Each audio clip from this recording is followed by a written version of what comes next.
제목은 해방자의 소원 한반도 현실, 이렇게 제목을 잡았습니다. 우선 강사님을 소개하겠습니다. 김은수 강사님 박수로 환영해 주십니다. 친구도 나오셨어요? 거기 김 박사님은 여러분 잘 아시지만 연세대 철학과를 졸업하셨고 광주 가톨릭대학 2년을 계시다가 유학을 중남미에서 직접 해방신학자를 통해서 그 해방신학을 우리나라에서 최초로 제자가 되었다고 이렇게 소개가 되었습니다. 그리고 최근 거의 많이 쓰죠. 머리가 잘 안 들려. 잘 안 들려?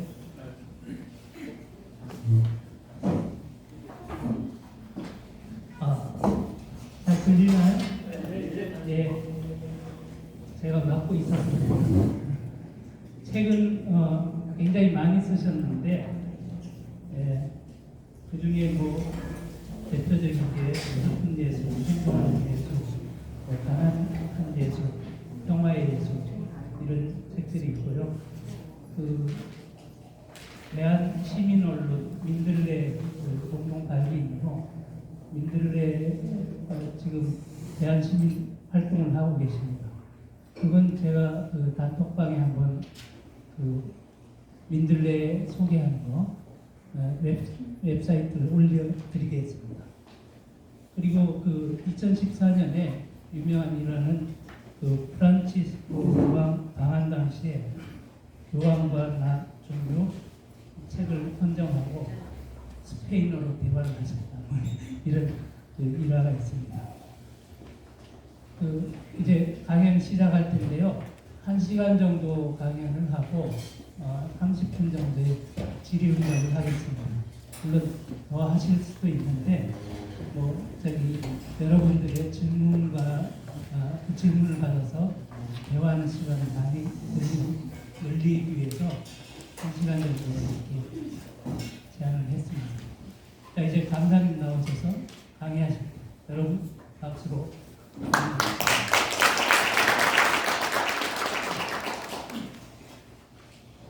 안녕하십니까.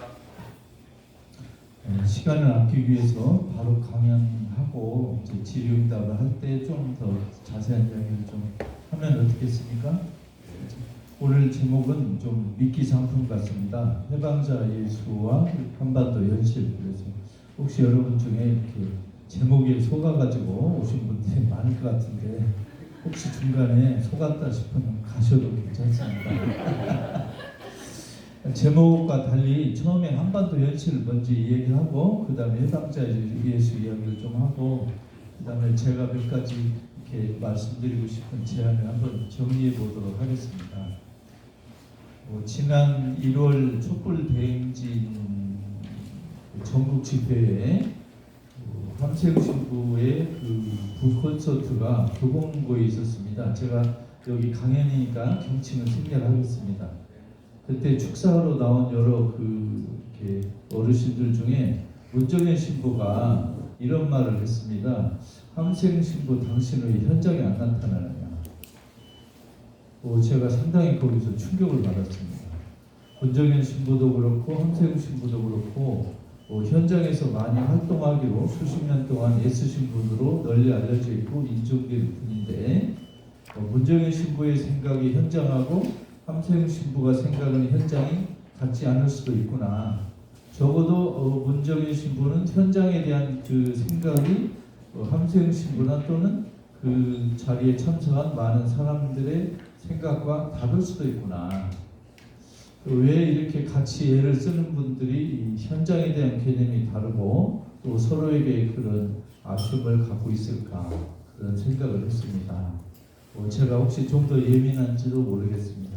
그런데 이 문제가 한국만 있는 게 아니고 남미에도 있었고 예수 시절에도 있었습니다. 그래서 제가 이 주제를 좀 오래 생각했습니다. 또 하나는 우리 여기 190차 지금 이 강연 모임을 하는 생명평화모금에 지난 얼마 전에 그 회의에 그 웹자보를 제가 한번 봤습니다. 웹자보 보니까 이렇게 써 있더라고요.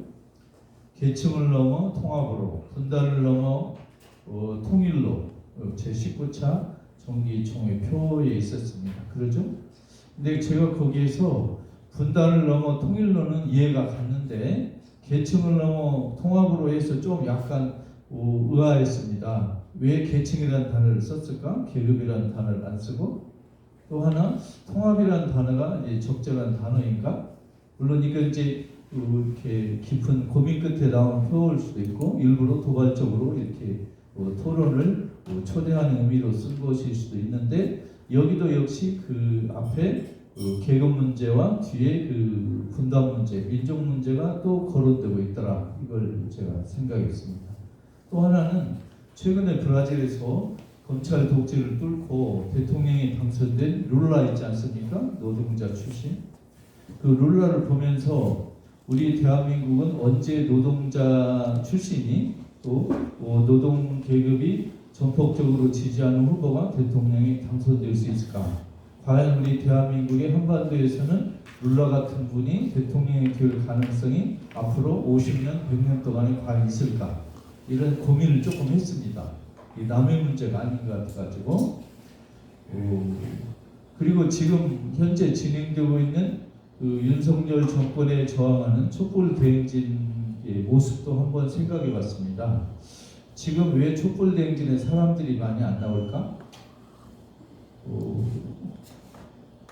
한동안 우리 한국에서 그런 논쟁과 그 문제도 있지 않았습니까? 지금도 있는지 모르겠습니다만 이른바 PD와 NL의 갈등, 계급 문제를 좀 더 중시하는 그룹과 그 민족 문제를 주로 중시하는 두 그룹 사이에 이렇게 이걸 갈등이라고 할까요? 또는 이제 그 좀 강조점이 다르다고 할까요? 사진을 찍으시는데 일단 사진부터 한번. 지금 사진 찍으시는 분은 인하대 국문과 명예교수님 김영 교수님이십니다. 박수 한번. 여기 많은 그 귀한 어르신들이 다 오셨는데 제가 이렇게 얼굴도 아는 우리 김영철 목사님도 있고 우리 정세희 대표님 또 우리 김영철도 많이 계신데 우리 인천 지역에서 민들레 국수집을 하는 우리 서영남 대표 오셨습니다. 일어나서 인사하고 아주 여러분 다 우리 인천을 빛내지만 우리 서영남 대표님은 민들레 국수를 통해서 우리 인천의 위상을 좀 높이신 분이 아닌가 싶고 저 뒤에 지금 우리 김영 교수님의 그 인하대 재직 시절에 제자 출신 우리 인하중학교 교장 선생님도 오셨고 우리 장학사 선생님도 오셨고 하여튼 우리 손인 선생님 자 우리 지금 인사 한번 하시는데 박수 한번 주시고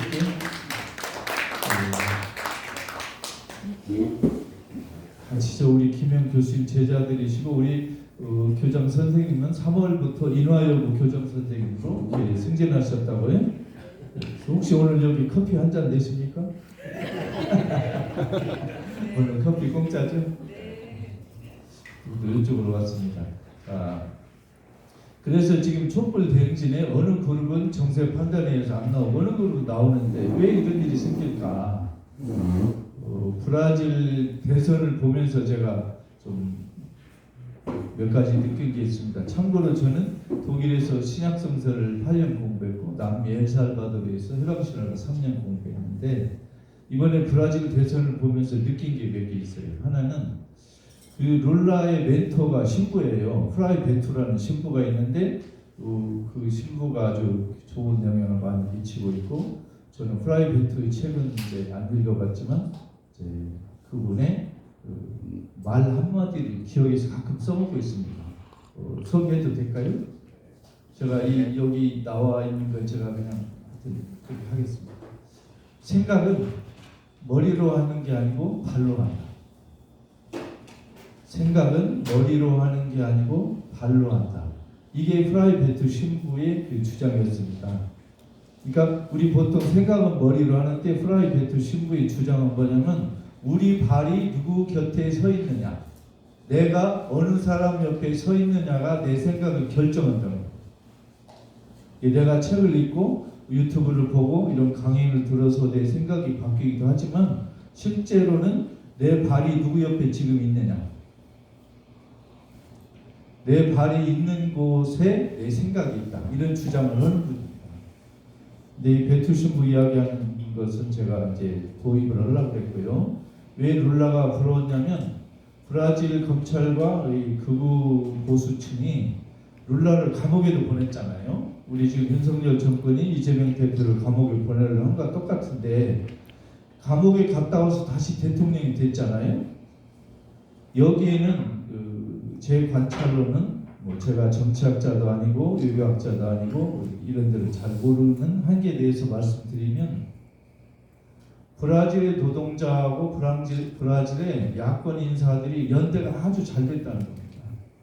이게 작년 한국의 대선 모습과는 좀 다른 모습이에요. 작년에 물론 우리 한국 노총이 이재명 대표 지지를 선언하긴 했지만 우리 노동 계급이 또 우리 가난한 빈민 계층들이 이재명보다는 윤석열을 찍은 사람이 훨씬 많다는 통계도 여기저기 나와 있지 않습니까? 그런 걸 볼 때 우리가 뭔가 지금 잘못하고 있다. 이 잘못하고 있는 그 원인이 뭐고 이걸 어떻게 헤쳐나갈 수 있을까, 이런 고민을 좀 했습니다. 그래서 과연 우리 한국의 계급 문제를 먼저 생각하는 그런 흐름과 민족 문제를 먼저 생각하는 흐름 사이에 정치적 연대가 과연 불가능한가? 선거 국면에서나 일반 운동면에서. 또 하나는 가난한 계층, 실제로 수탈받는 계층이 선거 때 극우파 후보를 지지하는 이 억울한 슬픈 현상을 어떻게 하면 고쳐나갈 수 있을까? 거기에 우리 종교 그룹과 시민단체 그룹이 어떻게 기여할 수 있고 어떤 전략을 쓰는 게 좋을까 하는 거에 대한 제 아마추어적인 생각을 한번 말씀드려보려고 합니다. 괜찮으신가요? 네. 여기까지는 서문이 길었고요. 이제 예수 이야기를 좀 하겠습니다.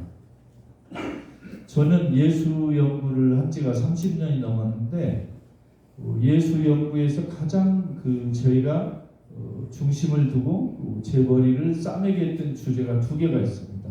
하나는 예수가 왜 가난한 사람을 선택했는가? 부자도 아니고 종교인도 아니고 왜 가난한 사람을 동지로 선택했을까?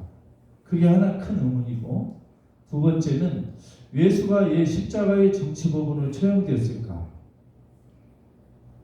예수는 참 종교적인 인간인 것 같기는 하고 좋은 일도 많이 하신 분 같은데 왜 정치범으로 사형을 당했을까? 이게 잘 풀리지 않는 의문이었어요. 물론 여러분은 진즉 다 풀으셨겠지만 저에게는 이 질문이 30년을 지속됐습니다. 왜 예수가 가난한 사람을 선택했을까? 1번. 2번. 왜 예수는 십자가의 정치범으로 죽었을까? 세 번째 문제는 그런데 왜 교회 성당에서 이 두 가지를 얘기를 잘 안 할까? 이게 큰 의문이었어요. 왜 교회 성당 목사 신부님들 대부분은 왜 예수가 가난한 사람을 선택했고 왜 예수가 십자가에서 처형됐는가를 속 시원하게 얘기하거나 강조하는 분을 만나기 아주 드물었어요. 학자들도 마찬가지. 그래서 제가 이걸 좀 연구를 했습니다. 해보니까 제 나름대로 이런 생각이 들어요. 가난한 사람을 선택하고 십자가 처형을 당한 것은 예수가 하나님 나라라는 메시지를 전달하기 때문이다. 그런데 하나님 나라라는 말은 여기 계신 많은 혹시 여기 죄송합니다. 제가 여러분 성분 조사를 좀 하겠습니다. 목사님 한번 손 들어보세요. 목사님 내리세요. 혹시 장로님 손 들어보세요. 장로님 내리세요. 혹시 권사님 손 들어보세요. 내리세요. 혹시 여기 천주교 다니는 분 손 들어보세요. 내리세요. 혹시 여기 불교 신도 없습니까? 예. 아이고 교장 선생님. 예. 또 혹시 여기 무신론자나 또 계시면 한번 손 한번. 예. 감사합니다. 골고루 이렇게 청중들이 이렇게 섞여져서 아주 환상적인 그런 자리가 되는 것 같습니다. 여기 다 예수 믿는 사람만 있으면 재미없잖아요. 하나님 나라라는 말을 좀 쉽게 풀면 이겁니다. 계급 문제에 신경을 써요.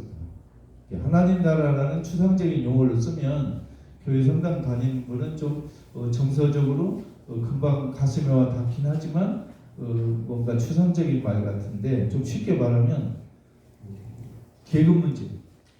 근데 예수는 갈릴레아에서 하나님 나라, 즉 갈릴레아에서 계급 문제에 신경을 썼어요.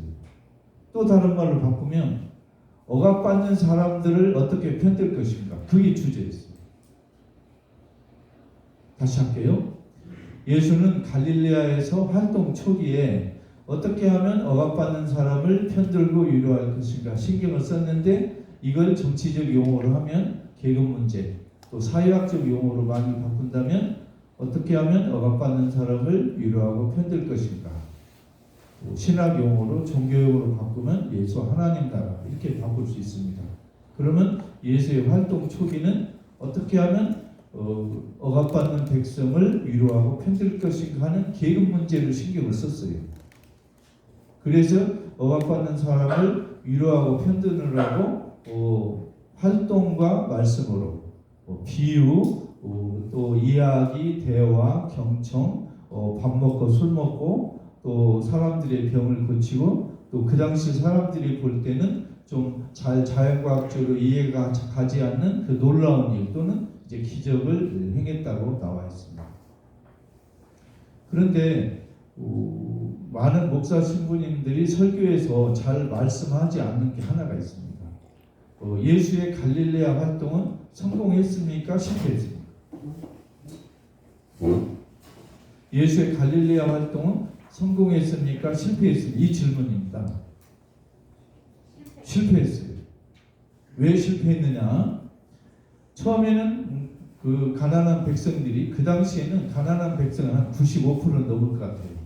그게 유다인이든 유다인 아닌 사람들이고, 그 당시 이스라엘에는 유다인만 살았던 게 아니고 그 당시 이스라엘이 수백 년 동안 외국 민족의 식민지가 되었기 때문에 점령지 국민들이 많이 와서 살았습니다. 후손들도 살고, 그리고 그 통치체제가 바뀌어도 그 외국인 민족 자손들은 계속 살았습니다. 그래서 이스라엘이 꼭 유다인만 산 것은 아닙니다. 예를 들면 이번에 시민언론 더 탐사에서 또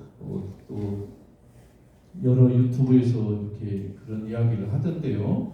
우리 일제 36년 끝나고 일본인들이 전부 일본으로 물러간 게 아니고 우리 대한민국에 남아서 이렇게 사는 사람이 있지 않았느냐. 성을 바꾸거나 감추거나 뭐 해가지고 이렇게 살지 않았느냐. 그리고 어떤 일부 인사들은 윤석열이가 이 친일 일본인 잔존 세력의 찌꺼기가 아니냐, 이런 의문을 지금 표하는 분도 있습니다만은, 언젠가 윤석열이 이제 쫓겨나거나 자살하거나 죽거나 하면 자살할 수도 있어요. 감옥 가기 싫어가지고. 그걸 제가 자살을 바라는 건 아닌데, 하여튼 그러고 나면 이제 윤석열에 대한 각종 그 비리와 그 숨겨진 이야기들이 엄청나게 쏟아질 겁니다. 하여튼 기대 많이 하십시오. 하여튼 장희빈 절에 가는 여자도 하나 있고 그래가지고, 하여튼 연속극 드라마는 각본을 준비 안 하셔도 한 10년은 먹고 살 것 같아요. 그러지 않습니까? 제가 혹시 말이 지나치면 좀 자제하게 좀 신호를 주십시오. 예수의 갈릴리 활동은 성공하지 못했습니다. 왜냐하면 갈릴리에서 그 지역에서 예수가 많은 좋은 일과 말씀을 했지만 결국에는 예수에게 구름처럼 왔던 사람들이 다 썰물처럼 떠나가 버렸어요. 왜 그랬을까요? 제가 궁금해요. 아니 저렇게 좋은 얘기 많이 하고 좋은 일 많이 했는데 왜 떠나갔어요? 이유가 있어요. 요거 교회 성당에서 얘기 잘 안 해요. 목사 신분이 다 성공한 줄 알아요. 그러죠? 김영철 목사님 어떻게 가르쳤어요? 솔직히 얘기해보세요. 갈릴리 활동 성공했다고 말씀드렸어요. 그러면 대충 문대지 아닌 말 안 했어요. 준비되셨답니다. 그 이유가 성서에는 잘 안 나와요. 저도 연구를 좀 해봤는데 제 추측은요. 가난한 사람들이 볼 때 예수는 훌륭한 분이면 틀림없어요. 말도 좋은 말하고 이렇게 나눌 줄도 알고 이렇게 여인들, 가난한 사람들 말을 경청할 줄도 알았어요. 우리 남에게 나누면 이렇게 물건이나 돈을 갖다 주고 휙 던지고 도망갈 수도 있잖아요. 그런데 프란츠 교황은 이런 얘기를 했어요. 누구에게 뭘 줄 때 그 사람 얼굴을 꼭 바라봐라. 눈동자를 바라봐. 그것은 그 받는 사람의 일품을 존중하고 인간성을 존중하고 인간 존재 자체를 인정해라 그 소리거든요. 우리 서영남 선생님이 아주 잘하신 게 그거예요.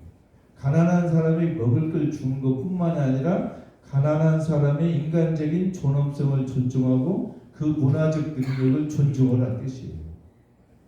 남미에 가봤더니 해방신학이 두 종류가 있어요. 우리 한국에는 남미에 가보지도 않고 스페인은 숫자도 모르는 분이 해방신학을 씹어대는 분들이 많더라고요. 그런데 가보니까 해방신학이 두 종류가 있어요.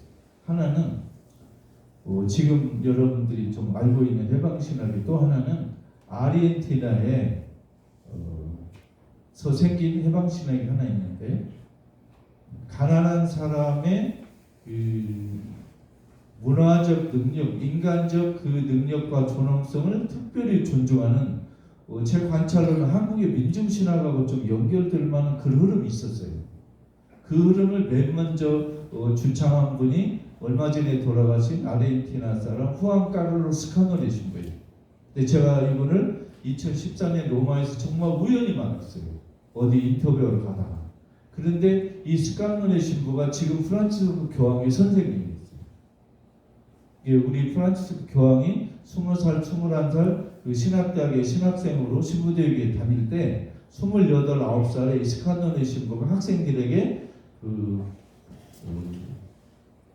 스페인 말로 테올로지아 데 로스 포블로스, 그러니까 우리말로 그 민중신학 또는 대중신학 이런 걸 주창했어요. 근데 지금 교황님이 그거에 많이 심취해들고 해방신학에 특히 가난한 사람의 그 역할을 존중하는 흐름에 많이 지금 교황이 심취된 것 같아요. 근데 어디까지 여기까지 왔어요? 제가 길을 자주 잊어버리고 원래 길을 잃는 게 신학자예요. 그러죠? 길을 잃는. 어디?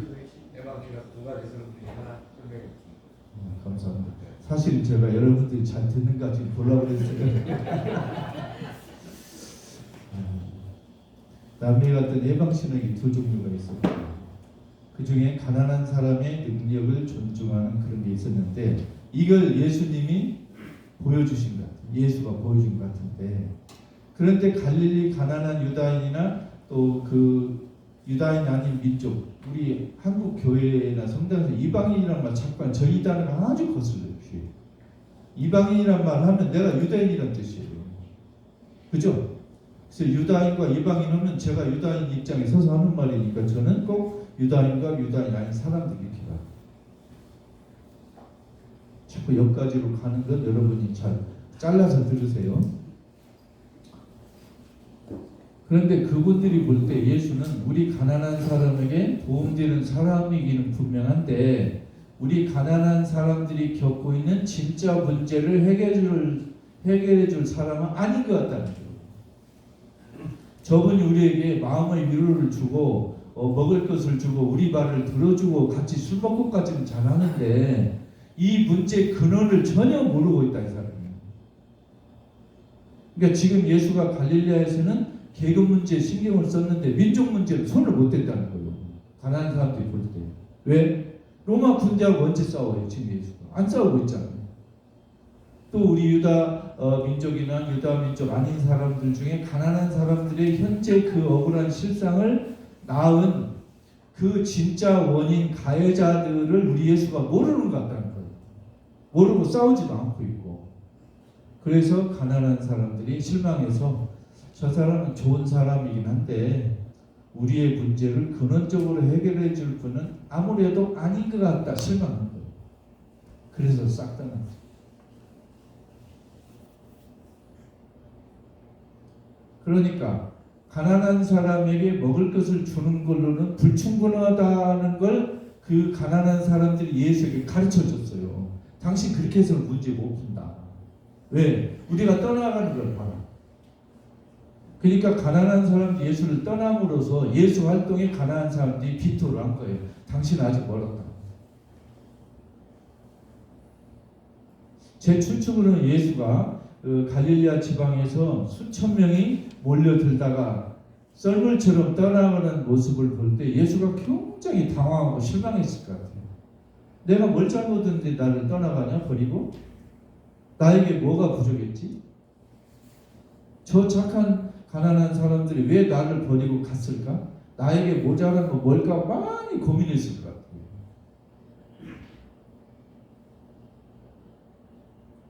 저기 물어보려다 지금 바쁘신가요?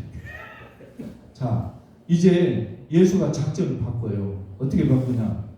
갈릴리아에서는 이른바 가난한 사람을 설득하는 민중 노선, 대중 노선이에요. 어떻게 보면 계급 문제에 천착했어요. 그런데 갈릴리아를 이제 떠나서 예루살렘 갈 때는 엘리트 노선으로 바뀌어요. 그러니까 똑똑한 제자들을 키워야 돼요. 우리 뒤에 선생님들 몇 분 계신데 혹시 목적이 똑똑한 제자들 기르는 게 목적인지 혹시 모르겠어요? 우리 교장 선생님 맞습니까? 아니에요? 김장원 선생님이 그랬다며요. 이렇게 장학금을 받고 훌륭하고 뛰어난 사람이 못돼서 죄송합니다 하는 사람에게 용기를 줬다고 그랬잖아요. 꼭 똑똑하고 훌륭한 사람이 사회에 이바지하는 것은 아닙니다. 얼마나 훌륭해요. 그죠? 그래서 예수가 갈릴리아에서 예루살렘 가는 길에는 수천 명이 아니고 겨우 10수명 따라 붙었어요. 예수 남자 제자들하고 또 여자 제자들. 그리고 제가 여기서 목사님들이 계시니까 그 얘기 해야 되겠네요. 우리 보통 복음서에서 예수 12제자라고 말하잖아요. 그러면 예수가 12제자를 왜 뽑았어요? 이스라엘이 흩어진 민족을 연대하려고 다시 이렇게 일치시키려고 뽑았잖아요. 상징적으로. 근데 이스라엘의 선조들은 남자 어른들만 말하는 게 아니고 그분과 결혼은 그 부인까지도 함께 하는 말이에요. 그러니까 예수가 12제자를 데리고 다녔다. 뽑아가지고 다녔다 하면 부부까지 같이 다닌 거예요. 부부가 같이 다니는 혼자 남자만 다닌 게 아니에요. 혹시 가톨릭 신부들이 남자만 다녔다면 정말 그 신학적으로 문제가 있는 거예요. 같이 다녔어요. 12제자 부부가 다녔다 해야 맞는 거예요. 또 여기까지로 썼습니다.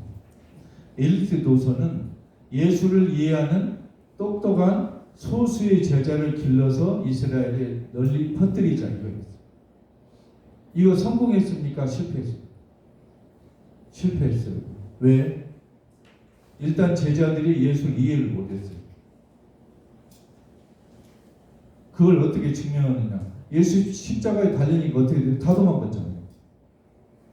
아니 나도 십자가에 박으라 하고 같이 스크럼을 짜고 버텨야죠. 왜 도망가요? 그 벌써 실패한 거예요. 그러면 예수가 갈릴리아에서 예루살렘 가는 길에 제자교육도 실패했어요. 예수의 민중 노선 갈릴리아 실패했어요. 또 예루살렘 가는 게 엘리트 노선 역시 실패했어요. 이제 남은 길은 뭡니까? 자, 가난한 사람도 못 믿어? 못 믿는다기보다 가난한 사람에게 예수가 신뢰를 못 줬어요. 그 다음에 예수가 제자들에게 믿음도 못 줬어요. 제자들이 예수를 못 믿었다는 건 예수가 제자들을 설득하는데 실패했다는 거예요. 아니 지금 이제 복음서에 나와 있는 것만 봐도 제자들이 예수를 믿으라는 게 아무것도 없어요.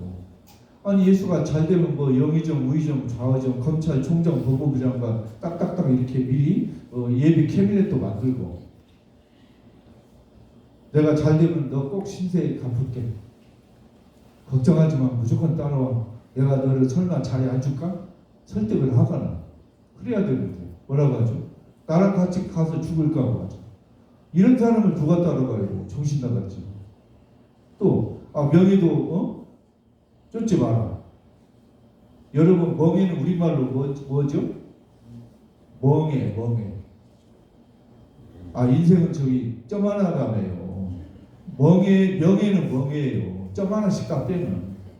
어려운 사람 외롭게 산다고 하잖아요. 점 하나 붙이면 돼요. 자, 권력도 안 주겠다. 명예도 쫓지 마라. 부자는 천국 못 간다며요. 근데 목사님들이 예수 믿으면 부자 된다고 거짓말하죠. 그런 말 있어요? 목사님? 이번에 성서가 개정됐어요? 없는 걸 왜 가르치죠? 자, 그러니까 예수는 제자들에게 권력, 돈, 명예 아무것도 제공하지도 않고 약속하지도 않았어요.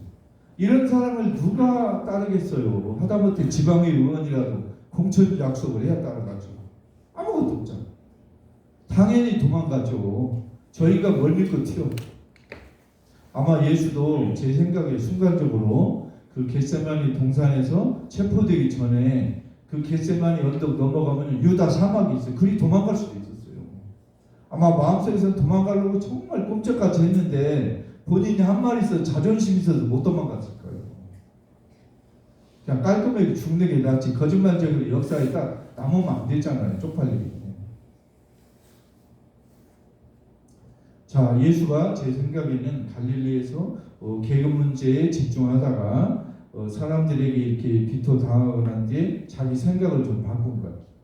그래서 엘리트 노선으로 바꾸는데 또 실패했어요. 이제 남은 게 뭐죠? 예루살렘에서 민족 문제에 집중하는 거예요. 그러니까 우리 이스라엘 또 우리 이 땅에 사는 팔레스타인 땅에 사는 많은 가난한 사람들의 문제를 근원적으로 일으키는 사람들이 누구냐 그걸 알아내야 되고 그 사람들하고 싸워야 돼요. 그 방법밖에 없잖아요. 그래서 예수 일생을 보면요 계급 문제에서 출발해서 민족 문제에 연결됐어요. 계급 문제에 집중할 때는 사람들에게 신뢰를 못 줬어요. 그런데 이제 민족 문제에 집중해가지고 유다 군대와 또 그 유다 사회의 지배층을 일타쌍피로 작살내는 행동이 뭐냐면 성전을 함정했어요. 그 당시 예루살렘 성전은 이스라엘 땅에서 가장 큰 건물이에요. 그리고 거기에는 우리나라 말로 한국은행 그 화폐 저장소가 있었고요. 또 그 빈 문서를 보관하는 그런 시설이 있었어요. 문서는 종이에 쓴 건 아니, 그 당시 종이 없었잖아요 아직. 그래서 양피지나 짐승 가죽 말린 거에다가 써가지고 예루살렘 성전 한쪽에 보관했고, 또 하나는 거기가 예루살렘 성전이 아주 큰 건물이기 때문에 거기서 계속 보수공사를 했어요. 유럽에 가면 큰 성당 보수공사를 매일 하잖아요. 또 지금 바르셀로나의 그 사그라다 파밀리아 성당은 지금도 계속 짓고 있듯이. 그러면 제 추측에는 예수 아버지 요셉도 예수도 예루살렘 성전에서 보수공사를 하면서 이렇게 좀 알바를 뛰지 않았느냐 이런 추측도 하셨어요. 무명 시절. 그래서 거기 그 예루살렘 성전은 이스라엘에서 가장 많은 일자리 제공하는 곳이었어요. 일자리 제공. 그러니까 요새 말로 하면 예루살렘 성전은 국회가 있는, 유다인들이 자치로 하는 국회가 있는 국회의사당, 또 한국은행, 또 제일로 큰 일자리를 제공하는 우리말로 삼성, 또 제일로 큰 종교 건물 명동성당, 무슨 교회 다 합친. 그래서 이스라엘에서 가장 큰 권력의 중심지였어요. 그러니까 거기서 예수가 난동을 부린 거요, 욱하는 성질에 장난한 게 아니에요. 목숨을 걸고 싸운 거예요. 근데 여기 한 가지 의문이 있어요. 예수가 혼자 싸웠습니까? 제자들하고 군사훈련도 하고 이렇게 습격을 했습니까? 정세일 청년 혼자 하셨죠? 예수가 왜 혼자 싸웠어요? 추측이 여러 가지. 하나는 제자들 설득을 못했다. 제자들한테 야 같이 싸우자. 미쳤어 내가? 이럴 수. 또 하나는 또 이런 추측도 있어요. 1980년 3월 24일에 엘살바도르에서 로메로 대주교가 총에 맞아 죽었어요. 미사 도중에 설교하다가 총에 맞았는데 그 영화 제작에서는 설교할 때 총 맞은 게 아니고 빵을 이렇게 높이 들 때 그때 총을 맞은 걸로 해놨어요. 그것은 이제 극적인 효과를 위해서 그런 거고 실제로는 설교하다 맞았어요. 여기 목사님들 혹시 이제 설교할 때 쓰세요. 설교하다 총 맞았다. 여기 목사님들 장로님들 많이 계시지만 설교는요 로메로처럼 목숨 걸고 하는 거예요. 총 맞을 각오하고 성도들 박수 받고 설교 끝나면 바로 있는 그 헌금을 노리고 하는 게 아니에요. 제가 정직으로 말했죠. 아니 신학자는 거짓말하면 안 되잖아요. 욕을 먹어도 그죠.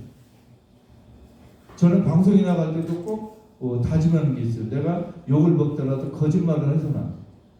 왜냐하면 거짓말은 신학자가 너무 많아. 나는 거짓말 안 해요. 욕을 처먹어도 거짓말 안 해요. 그래서 제가 욕을 많이 먹습니다. 그래서 오래 살 것 같아요. 그 로메로 대주교가 3월 24일 총에 맞았는데 1월 달에 이렇게 피정이라고 그러니까 가톨릭 사제나 주교가 1년에 며칠씩 본인의 삶을 돌아보면서 반성하는 그런 계기가 있어요. 거기에서 상담원은 다른 신부에게 고백을 했어요. 내가 살해 위협을 많이 받는다. 나 어떻게 하면 좋으냐. 이건 어디에 나오냐면 로메로 대주교가 쓴 일기장에 나와요. 사실 그 일기장을 김영우 대표님 출판사 사장이시니까 좀 관심 갖고 들으세요. 그걸 제가 번역을 해놨어요. 로메로 대주교의 일기. 번역한 지가 8년이 됐는데 아직 출판을 제가 안 하고 있어요. 왜 안 하고 있느냐? 한국 신도들이 충격받아요. 그걸 읽으면 너무 가슴 아파할 사람이 많을 것 같아서 제가 스페인어 원저에서 번역을 했는데 아직 출판을 의뢰를 안 하고 있어요. 천주교 신도들이 충격받을 거예요. 왜? 거기에는 로메로 주교를 사사건건 반대했던 다른 주교들의 그 나쁜 행태가 들어가 있기 때문에 제가 그래서 의뢰를 못하고 있어요. 그런데 1월에 그렇게 상담을 하니까 상담 신부가 뭐라고 했냐면 말을 참 싸가지 없이 죽음을 받아들여라. 아니 살해 위협을 받으니까 나 죽기 싫어서 나에게 좀 위로해달라고 이야기를 하니까 그냥 죽음을 받아들여 이렇게 싸가지 없는 신부가 내가 있어요. 근데 이렇게 싸가지 없는 신부가 있기 때문에 이분이 죽은 거예요. 그래서 그 옆나라 교황 대사는 이분에게 조언을 해요. 옆나라로 망명을 가라. 피신해라. 근데 로메로 대주교가 안 가요. 목자가 양떼를 놓고 어디를 도망가요? 지키다 죽으면 죽지. 요즘 이렇게 할 목사 신부들 대한민국에 몇이나 돼요? 양떼를 지키기 위해서 내가 죽겠다 이렇게 나서는 목사 신부가 대한민국에 지금 몇이나 되겠느냐.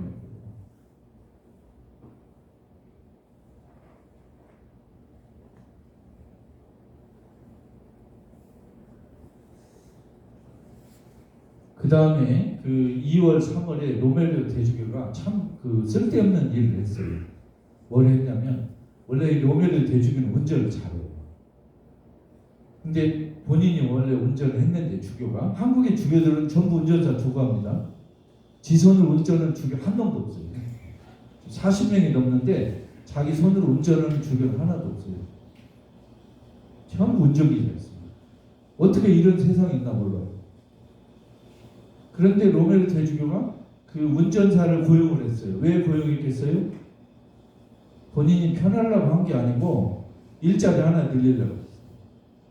그 운전하는 분의 거기는 실업률이 50%가 넘었어요. 그래서 그분에게 월급을 주려고 일자리를 고용했어요. 근데 그 살해 위협을 받고는 운전하는 기사에게 월급을 줄 테니 좀 쉬세요 하고 주교가 혼자 운전을 해요. 그리고 주위의 측근들이 조언을 해요. 미사도 제 시간에 하지 말고 산보도 제 시간에 하지 말고 자기 그 일정을 바꾸고 알리지도 말고 꼭 여럿이 다녀라. 근데 이 주교가 말을 안 들어요. 이건 어떻게 알았냐면 제가 번역은 오스카 로메로 희망의 연적 거기에서 번역가 나왔어요. 이거 책으로 나왔어요. 이거 책 선전하는 건 아니고 거기에 나온 일화를 설명하는 거예요. 아 진짜요 정말. 그런데 주위에서 항의한 거예요. 아니 그렇게 말을 안 듣냐. 그러다가 큰일 닥치면 어떡하려고 하느냐. 그러니까 로메르 대주가 이렇게 답을 해요. 제가 이 답을 읽고 눈물이 나더라고요. 나에게 험악한 꼴이 닥치면 나 혼자 죽으면 됩니다. 여럿이 있다가 다 죽으면 어떡하느냐. 험악한 꼴을 당하면 나 혼자 죽으면 됩니다. 그래서 혼자 돼요. 우리 한국에 뭐 경호원 데리고 다니는 목사들도 있더만. 그게 목사입니까? 어떻게 경호원을 데리고 다니냐. 아 죽어도 혼자 죽으면 되지. 좀 말이 또 옆으로 새나갔네요. 하여튼 그래서 예수가 성전 항쟁을 할 때 제자들과 함께 하지 않고 혼자 죽겠다는 뜻이 아닌가 생각을 합니다. 혼자 죽겠다. 저 불쌍하고 착한 제자를 같이 십자가를 못 박히게 하느니 나 혼자 죽겠다. 그래서 제자들에게 알리지도 않고 예수가 혼자 단독으로 결행을 한 겁니다. 그래서 그 당시 예루살렘 성전을 지키는 그 성전 경호원들이 또 그 축제가 되면 저기 바닷가에 있던 로마 주둔군들이 예루살렘으로 이렇게 이동하거든요. 옛날에 박근혜 촛불 때 지방의 전투경찰이 서울로 이렇게 토요일마다 와서 근무하듯이 그 군인들이 예수 제자들 아무도 체포를 안 했어요. 아 이거 보면 예수가 단독 작품이다. 자 그래서 제가 지금 예수 일생을 지금 3부작으로 설명했습니다. 다시 한번 요약을 해보겠습니다. 만일 오늘 어느 방송에서 예수 일생을 드라마로 이렇게 찍는다면 3부작이에요. 1부는 갈릴레아, 2부는 예루살렘 가는 길, 3부는 예루살렘. 1부의 주제는 계급 문제, 어떻게 하면 억압받는 사람을 위로하고 편들 것인가. 주인공은 예수와 가난한 사람, 제자들은 조연배우. 2부 예루살렘 가는 길, 주제는 제자교육. 저는 이 제자교육이라는 단어를 최근에 시민교육으로 바꿨어요. 그 당시는 제자교육이 맞는데 오늘날로 번역하면 오히려 시민교육이 맞아요. 왜? 모든 백성을 대상으로 했으니까.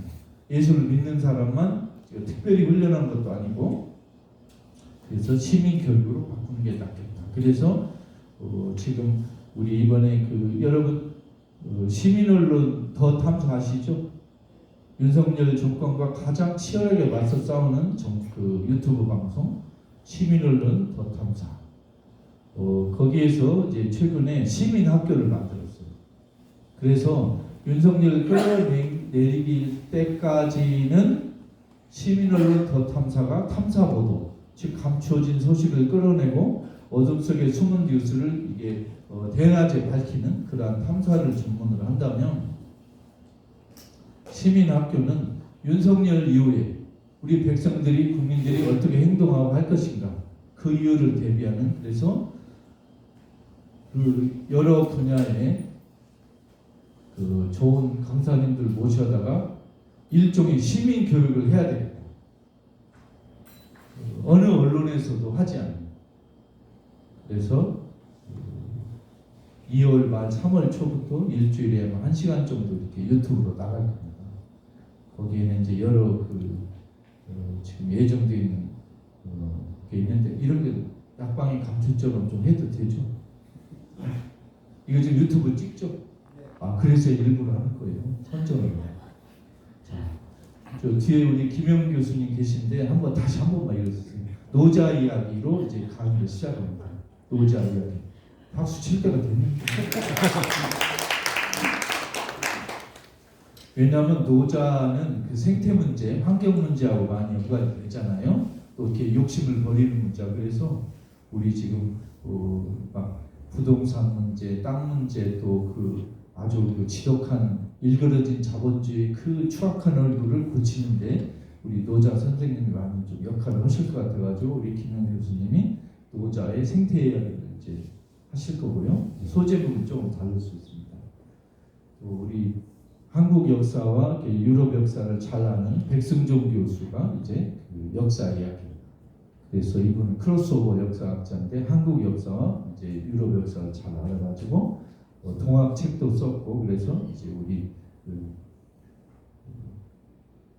가난한 백성들의 저항 의식을 좀 이렇게 이야기할 수 있는 또 그 문학에서 윤동주, 김수영, 카프카를 주로 잘 연구하고 있는 그 숙명여대 김은교 교수의 문학 이야기 또 서울대 수의학과에서 이제 곧 정년하는 우희종 교수가 부처 이야기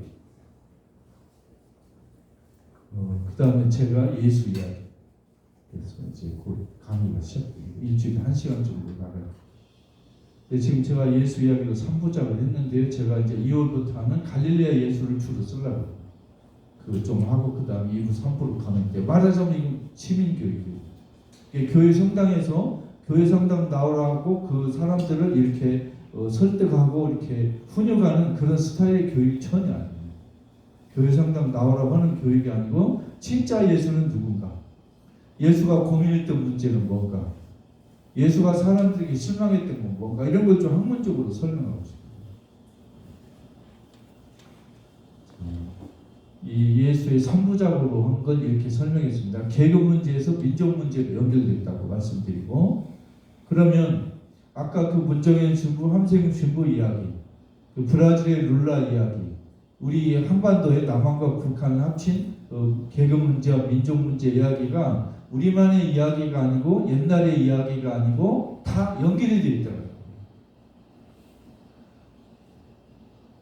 그래서 예수를 너무 종교적인 인간으로 해설만 하면 이런 게 잘 안 들어오는데 예수는 사실 무지무지 정치적 인간이었습니다.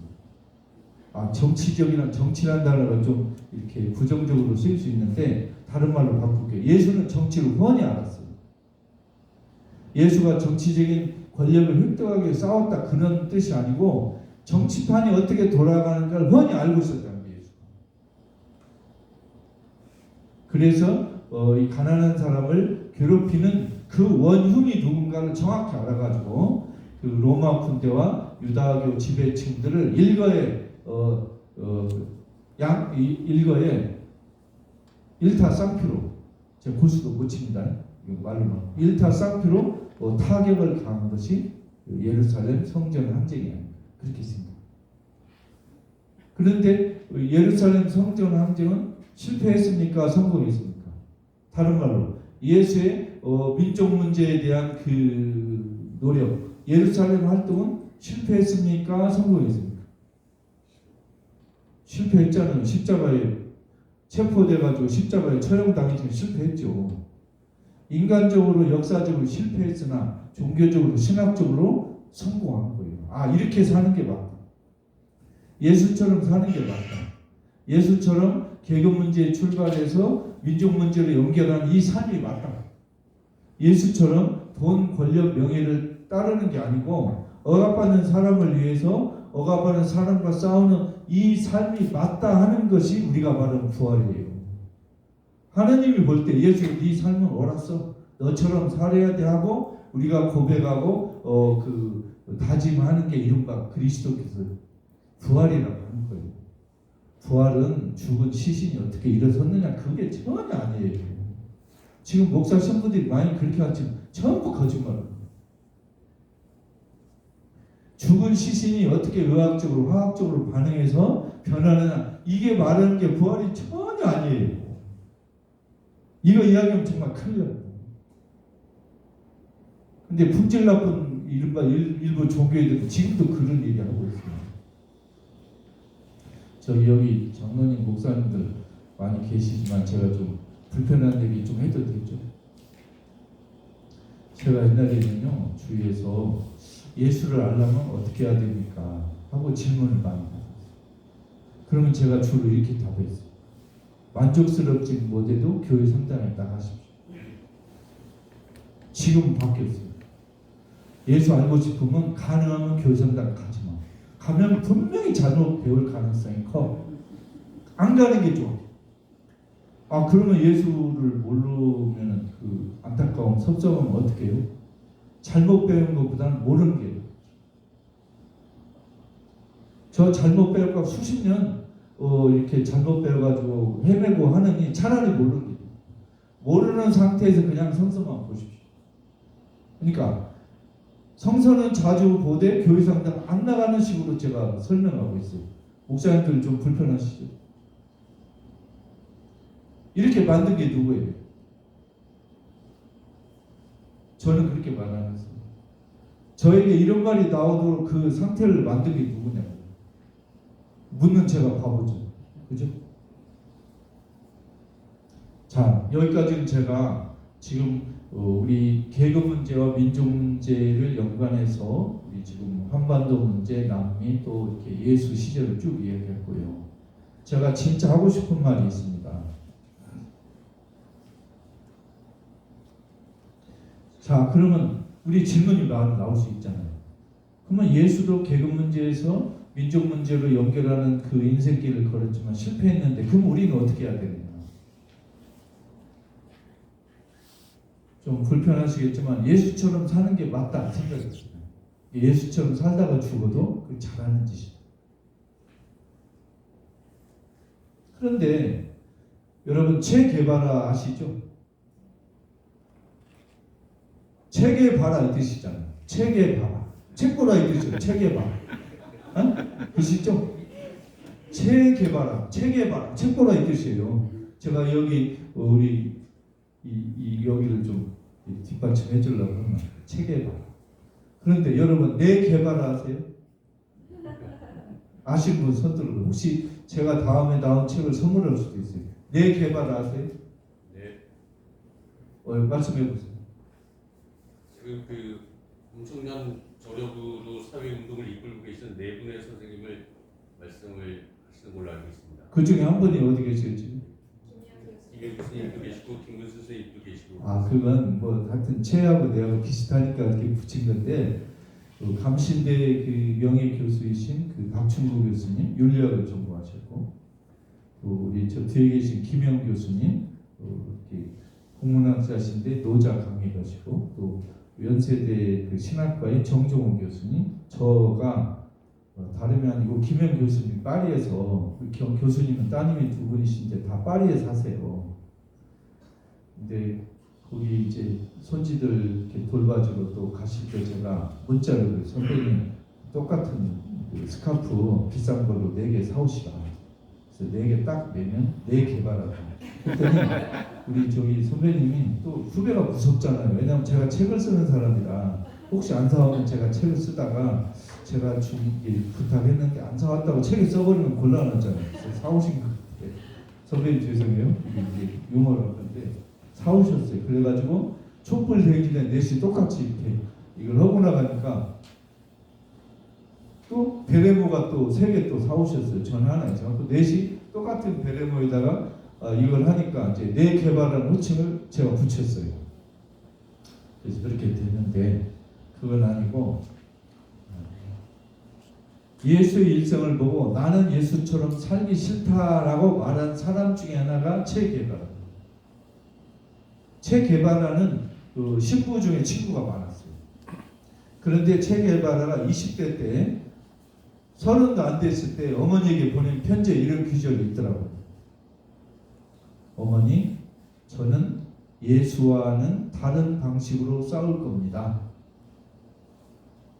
저 악당들이 우리 불쌍한 사람을 십자가에 못 박도록 내버려 두지 않겠습니다. 저들이 우리를 십자가에 못 박지 못하도록 싸우겠다. 아무도 십자가에 못 박히는 사람이 없도록 싸우겠다. 저는 이 체게바라가 예수를 아주 잘 이해한 사람이라고 생각해요. 그렇다. 예수도 그랬을 거 아닙니까? 예수 본인도 내가 십자가에 올라갈 테니 앞으로는 누구도 십자가에 올라가지 않는 세상이 되었으면 좋겠다는 마음으로 올라간 거예요.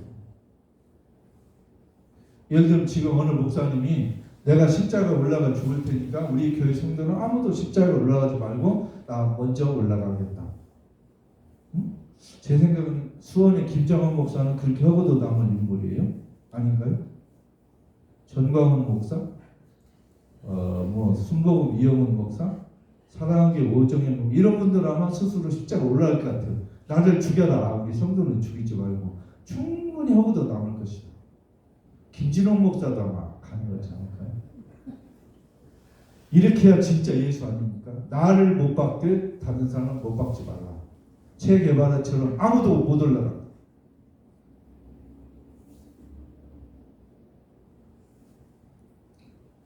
제가 많이 이렇게 나갔습니다. 제가 제안을 몇 개 할 텐데, 근데 얘가 시간을 재려고 이 초시계를 누르려고 아직 안 눌렀네. 아직까지. 아직 일치도 안 지나갔어.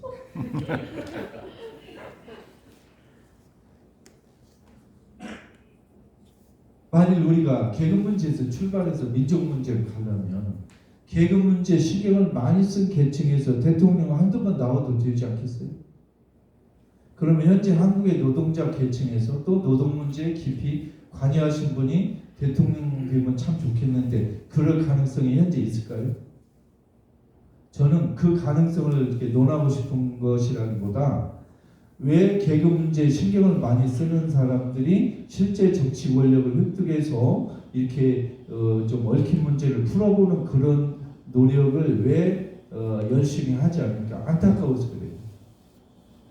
그러니까 앞으로 우리 노동자 계층에서 또는 룰라처럼 또는 노동 문제에 깊이 관여하거나 한 정치인이나 그 노동 그 운동하는 분들 출신 중에 왜 대통령 되면 안 됩니까? 그런 분들 우리 백성들에게 더 다가가고 노동 문제 아닌 것도 더 유연하게 이렇게 다가가고 해서 저기 남미의 여러 나라처럼 노동자 출신이 대통령 되는 길을 한번 모색해 하면 어떨까? 근데 지금까지 우리 한국의 노동운동을 보면 제가 잘은 모르지만 노동자 계층이 정권을 잡으려는 노력을 좀 본격적으로 열심히 했다고 보기는 좀 어렵지 않느냐. 그리고 노동운동하는 분들이 일반 백성에게 신뢰감을 주고 또 친근감을 주고 함께 동질한 의식을 주는 그런 노력을 그렇게 충분히 했느냐. 더 많이 노력의 여지가 있지 않느냐. 그리고 만일 노동자 출신에서 예를 들어 이번 대선에 이길 가능성이 없다면 적극적으로 아예 그 윤석열 같은 그 악당들 말고 좀 불충분하고 조금 아쉽긴 하지만 그래도 윤석열 악당보다는 우리 노동자들의 권익을 위해 애쓸 분을 차선책으로 당선시키는데 우리 노동자 단체가 총 힘을 발휘해 가지고 하면 어땠을까? 왜 이게 안 됩니까? 그런 안타까움이 개인적으로 들었습니다.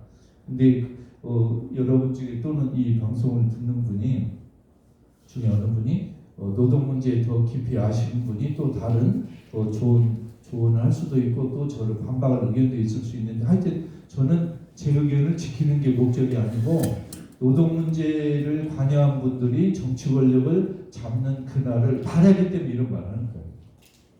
앞으로도 할 수 있지 않느냐. 만일 지금까지 우리 노동운동 단체들이 평범한 백성들에게 신뢰를 주지 못했다면 그 원인이 일반 백성에게도 있겠지만 노동자 운동이나 노동 조직에 혹시 그 원인이 하나나 둘이 있다면 이걸 좀 고쳐나가는 남미 노동운동 단체처럼 일반 서민들과 백성에게 좀 가까이 다가서는 운동을 지금보다 좀 전략적으로 좀 펼칠 수 있지 않느냐 그런 좋은 마음에서 말씀드렸습니다. 두 번째, 남미에는 주로 가톨릭이 많은데요. 제가 오늘 남미하고 우리 한국하고 비교하는 건 한국의 미래에 대한 어떤 예시를 좀 들어볼까 합니다. 제가 뭐 유럽이나 뭐 아시아나 아프리카 이런 데에 관한 정치를 잘 모르기 때문에 제 능력을 벗어나는 일이라 할 수는 없고요. 남미는 이제 최근에 그 미국에서 그 오순절파 또 이런 파들이 많이 가가지고 이렇게 여러 가지 방법으로 이렇게 가톨릭 신도들을 개신교 쪽으로 옮겨오는 그런 활동에 많이 투신하고 있고 상당한 성과를 거두고 있어요. 브라질 같은 데도 하는데 그게 이제 어떻게 보면 딱 뺏기잖아요. 이쪽에 있는 사람 이쪽으로 옮겨오는 건데 숫자로는 이제 큰 변화는 없는데 근데 이 방법이 뭐 전략적으로 좋으냐 아름다우냐 이건 둘째치고 일단은 현재 남미 정치 지형을 보면 거의 모든 나라가 카톨릭의 극우 조직들이 엄청난 영향을 발휘하고 있어요. 카톨릭의 극우 조직. 극우하면 개신교의 전유물인 줄 아는데 카톨릭도 많아요. 무시하지 마세요. 카톨릭 극우 조직도 만만치 않습니다. 지금 한국 카톨릭의 신도 조직 중에는요 극우 조직에는 다 없어졌어요.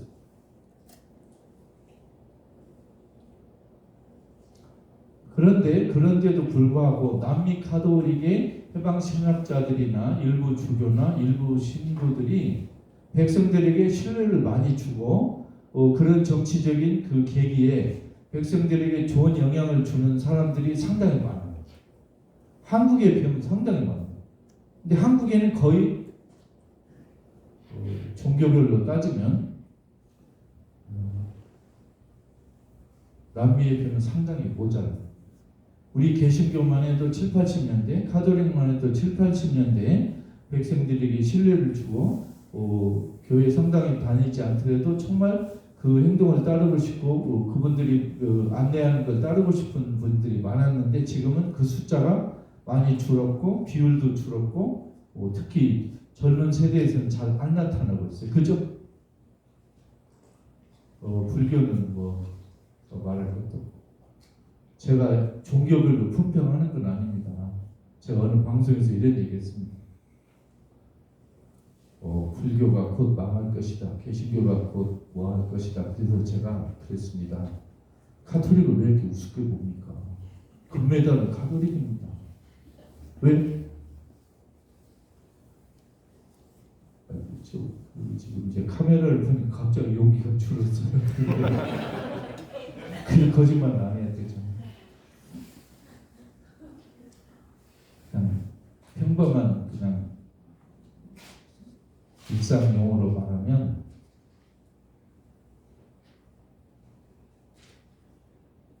우리 개신교 목사님들은 양아치예요, 양아치. 그러니까 동네 사람들 삥 뜯는 그릇. 스님들은 조폭이에요, 조폭. 카톨릭은 마피아예요. 규모가 달라요, 역사가 다르고 범죄를 숨기는 기술이 아예 달라요. 뭐 이렇게 하면 또 이제 저 욕 먹습니다. 그런데 금메달은 우리 거예요. 카톨릭 거니까 개신교 불교가 넘보지를 마세요. 그 얼마 그냥 그 겨우 용돈 좀 뜯겠다고 개를 쓰는데 그 너무 뭐라고 하지 말아요. 아직 범죄에 관한 역사도 없고 감추는 기술도 약하니까 맨날 저렇게 들키는 거예요.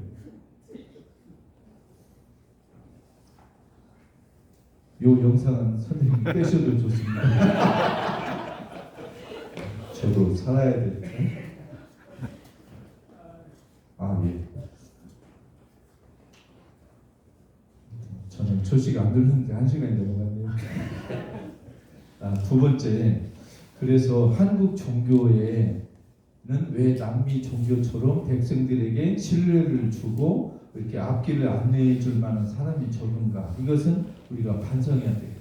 그 반성의 방법은 제가 꼭 굳이 말씀드리지 않아도 여기 있는 목사님, 장로님들 잘 아실 거예요. 사실 지난 대선만 해도 7만 명만 우리 쪽으로 끌고 와서 우리가 이겼잖아요. 예를 들어 신천지가 날뛰고 천공이 날뛰고 해도 우리 개신교 성도들이 똑똑한 분들이 7만 명만 더 있었으면 윤석열이 안 뺏겼어요. 그런데 빨갱이보다 무당이 낫다 그런 사기꾼 같은 말로 이렇게 우리 성도들을 현혹한 목사들이 많았어요. 이거 어떻게 할 겁니까? 책임져야죠. 그래서 지금 우리 한반도의 이 어목한 이스라엘 현실을 나오게 만든 우리 개신교 카톨릭 불교는 정말 반성해요. 윤석열 지지하는 때는요 불교 카톨릭 개신교 차이가 없어서 똑같았어요. 단지 스타일이 다릅니다. 좀 지저분하게 지원하는 팀이 있었고 우아하게 지원하는 팀이 있었어요. 지저분하게 도둑질하는 팀이 있고요. 싸가지 없이 도둑질하는 팀이 있고요. 우아하게 도둑질하는 팀이 있어요. 기술의 차이. 또 하나, 이건 이제 우리 종교가 아니고 우리 개신교 카톨릭의 문제입니다. 그러면 우리 한국 개신교와 카톨릭이 앞으로 우리나라의 정치 지형, 또 선거, 한반도의 평화, 계급 문제와 민족 문제에 있어서 바람직한 길로 가기 위해서 우리 개신교 카톨릭 해야 될 일이 뭐냐? 이게 우리 실질적인 문제잖아요. 사실 우리 한국 그 사회에서 우리 그 시민들에게 고등학교 또는 대학교 졸업한 뒤에 시민들이 따로 재교육 받을 기회가 없잖아요. 그죠? 저는 그 중에 하나가 아주 좋은 것이 교회 성당이었습니다. 일주일에 한 번 모이잖아요. 그죠? 사실 일주일에 한 번 모이는 그 교회 성당에서 통일 문제를 위해서 계급 문제와 민족 문제에 대한 그 정보를, 또 시민들의 정치 교육, 평등 교육, 이런 민주주의 교육을 시키는 아주 좋은 기회라고 생각합니다. 제대로 하면. 저는 가끔 목사님들 설교를 듣는데요. 죄송해요. 마이크 뺏어버리고 싶어요. 그것들 설교를 그냥 내려와. 이렇게 말하고 싶고, 아니면 설교 5분만 하십시오. 이번에 프란츠 교황이 정말 그 재밌는 말을 했어요. 설교는 8분이면 충분하다. 여기 목사님, 장로님들 잘 들으세요. 설교는 8분이면 충분하다. 그리고 나머지는 뭐 하느냐? 차라리 성도 중에서, 신도 중에서 정말 한국 역사를 제대로 하는 사람 모여가 올라오고 하셔가지고 10분 역사교육 시키는 거예요. 또 학교 선생님들 모셔가지고 양성 평등 교육 좀 시키고, 또 노동자들 문제도 교육시키고. 그래서 우리 교회 성당이 우리 백성들에게 민족 문제, 계급 문제를 해결하는 방향으로 가는 정말 좋은 바람직한 시민 교육의 장이 일주일에 한 번씩 열 수 있잖아요. 왜 그걸 그냥 엉터리 설교로 다 이렇게 30분, 40분 가죠? 여기 장로님들 많은데 목사님들이 그 설교를 엉터리 하면 마이크 꺼버리세요. 그리고 내려와 그러세요. 그리고 저는 개신교 카톨릭 성도들 이런 말 하고 싶어요. 제발 아멘 소리 좀 하지 말고, 할렐루야 하지 말고, 아니야 내려와 그렇게 얘기 좀 해. 그걸 그따위로 설교를 하고 내려와. 마이크 꺼버리세요. 우리 줄 잘라버려. 그게 더 마음에 안 들면 헌금 내지 마세요. 헌금 저항을 하시는 거예요. 우리 백성들은 세금 저항을 하잖아요. 헌금 저항을 하세요. 내지 마세요. 그리고 제 개인 생각이에요. 스님, 목사, 신부는 굶겨야 돼요. 쫄쫄 굶겨야 정신이죠. 왜 박수를 안 쳐요? 아니, 좀 말은 좀 이렇게 좀 듣기가 불편해도 옳은 말 아니에요? 왜 옳은 말에 박수를 안 쳐요? 제가 박수 받을 일도 전혀 아니고요. 스님, 목사, 신부를 정신 차리게 안 하려면 종교가 썩어요. 지금 보고 있죠. 그 종교가 썩으면 제일 피해자는 누구냐? 우리 신도들. 정치에 무관심하면요, 저질 인간들에게 지배당한다 그러잖아요. 플라톤이. 우리가 정치에 무관심하면 저질스러운 인간에게 지배당한다 그러죠. 우리가 종교에 무관심하면요, 저질스러운 스님, 신부, 목사에게 지배당합니다. 그것도 수십 년 동안. 여러분, 예를 들면 우리가 극장에 갔는데 입장료를 냈어요. 근데 영화 상영을 안 해요. 그럼 어떻게 해야 돼요? 우리가 조용히 집에 가요? 뭐 어떻게 해요? 환불만 받아요? 쌍욕도 하고 막 데모도 해야죠. 그죠? 근데 스님, 목사, 신부가 엉터리로 주절거리는 뭐라고 그래요? 거기다 헌금 냈잖아요. 이상한 사람들. 헌금 돌려줘. 안 그렇습니까? 권리가 있잖아요. 그래서 스님, 목사, 신부님들이 돈이 많으면 나쁜 짓을 할 가능성이 커요. 그러니까 쫄쫄 굶겨요. 김영철 목사님 죄송해요. 목사님은 많이 드세요.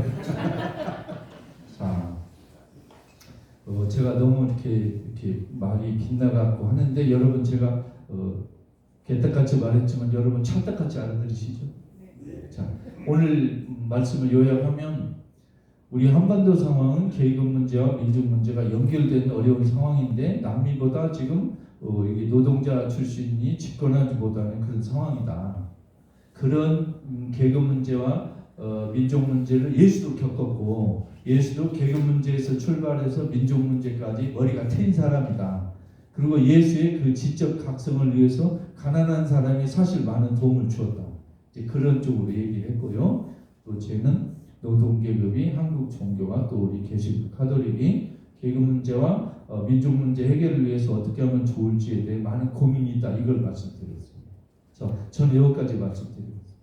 감사합니다.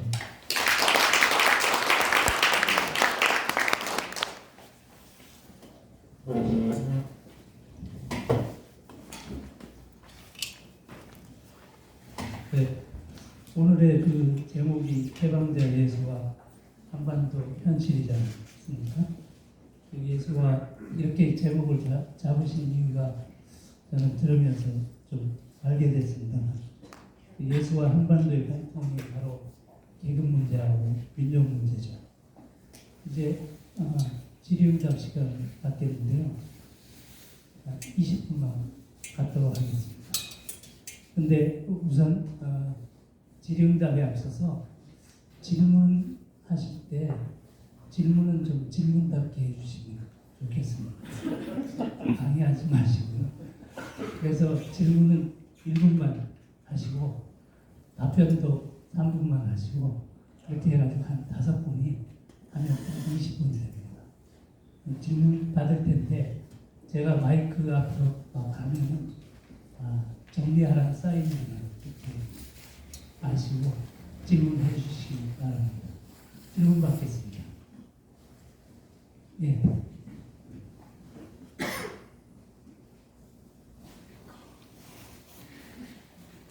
예, 저는 인천 남동구에 살고 있는 이영실이라고 합니다. 교수님 일단 법학사 예고편에서 제가 뵙고요. 예, 그리고 저는 무신론자인데요. 교회도 다녀봤고 서찰들도 많이 다니고 하는데 제 아는 동료가 이제 연수구 서덕동에 살아요. 교회를 다니는데 교회 목사님이 그렇게 말한답니다. 이렇게 시민 활동하는 사람들 보면 제가 빨갱이라고 간첩들도 많을 거라고 그 중에. 근데 이제 목사님들 보면 신학대학에서 내 이웃을 사랑하고 예수님의 말씀을 실천하라 이렇게 배울 것 같은데 실제로는 보면 돈의 욕심들도 많고 아까 말씀하셨듯이 동네 깡패 이렇게 표현을 하셨는데 교육은 다 내 이웃을 사랑하고 예수님 말씀을 실천하고 이렇게 좋은 교육들을 받으셨을 텐데 왜 실질적으로 이렇게 현실에서는 그렇지 않은 분들이 많은가요? 궁금합니다. 제가 결혼식 하는 날은 우리 아내하고 정말 영원히 함께 하리라 했는데 그렇게 되게 결혼식 때 하고 하잖아요. 근데 중간에 이혼들 많이 하잖아요. 결혼식 할 때 누가 이혼 생각한 사람 있습니까? 저 빼고. 근데 그 무신론자를 하셨는데 정말 그 질문 감사합니다. 제가 프란츠 교황에게 배운 것 중에 하나가 뭐냐면 누가 질문하면 항상 그 질문에 감사드립니다. 인사하는 거였어요. 천주교 신도는 일반화돼서 하는 말입니다. 일반적으로 예외가 있어요. 항상 천주교 신도는 성서를 안 읽어요. 개신교 성도는 읽고 싶은 데만 읽어요. 근데 성서를 연구하고 분석하고 실천을 노력하면 되게 무신론자가 돼요. 이건 어느 그 책에 나오는 거예요. 이렇게 진실이라 그런 게 아니고 이 질문은 목사 신부님들뿐만이 아니고 스님들뿐만이 아니고 우리 모든 사람이 다 똑같이 반성하는 문제 같아요. 내가 남편으로서 아내로서 내가 초심을 잃고 있는가, 선생으로서 또 장로로서 잃고 있는가. 저는 목사 신부님들의 문제로 지켜보면 목사 신부님들이 이제 사실 목사님들도 보면 생계비를 못 버는 목사님 80%가 넘잖아요. 20%가 아주 잘 나가고 이 목사님들은 대박 아니면 쪽박이잖아요. 그런데 천주교 신부들은 그냥 시간만 때우면 월급이 나와요. 제가 흔히 이렇게 비유하는데 천주교 신부들은 공교육 교사, 개신교 목사는 사교육 선생. 제가 비유가 맞는지 모르겠어요. 하여튼 우리 끝까지 노래가 들리고 제가 답변을 못 드려 죄송하고 제가 목사 신부가 아니라서 도망가고 있어요. 그 뒤에 목사 김영철 목사님께 물어보세요. 다음 질문 받겠습니다.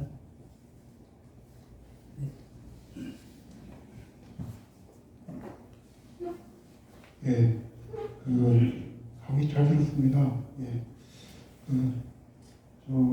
김근 선생님한테 두 가지 질문을 올리겠습니다. 첫 번째는 예수님의 부활이 육체의 부활이라기보다는 제가 듣기로는 영적인 부활에 가깝다는 말씀으로 들려가지고 그 문제에 대해서 좀 풍부한 설명을 듣고 싶어요. 예를 들면 영적인 부활이라고 말하면 플라토 같은 철학자도 말했고요. 소크라테스도 다이몬이라고 해가지고 이 영적인 부활을 많이 말했는데 육체의 부활을 의문시하거나 부인한다면 그리스도의 정체성이 박살날 것 같은 위협이 있지 않나 그런 마음이 들었고요. 또 하나 질문은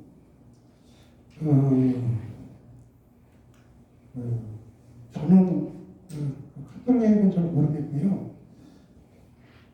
개신교 같은 경우는 루터의 종교교육의 영향을 받아가지고 소라 스크립트라가 엄청 철저하기 때문에 그게 이제 좋은 점도 있지만 성서 민자주의나 근본주의랑 결합해가지고 하나님의 말씀이 영감으로 구성되기 때문에 절대 의문시하거나 비판적으로 성경 말씀을 살펴볼 수가 없어요.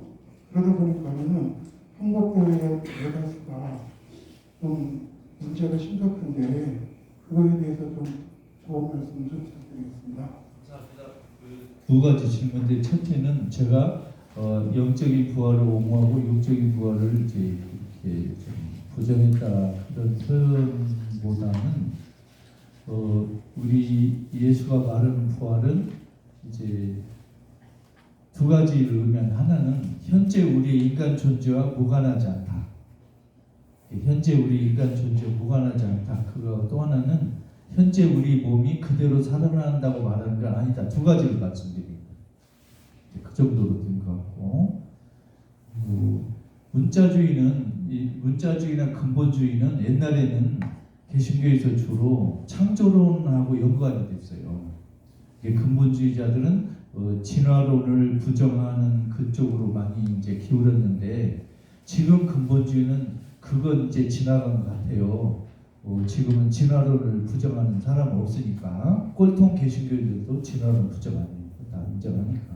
그리고 진화론하고 창조론이 상충되는 건 아니에요. 창조론은 요소 존재의 맨 처음을 말한 거고 진화는 그 처음의 존재 이후의 변화를 말하는 거니까 그건 이제 반대나 모습은 아니에요. 근본주의가 지금 개신교에서는 성서 신학과 관계되어 있어요. 근본주의자들은 성서학자들이 연구해낸 결과를 전부 외면하고 있어요. 안 받아들여요.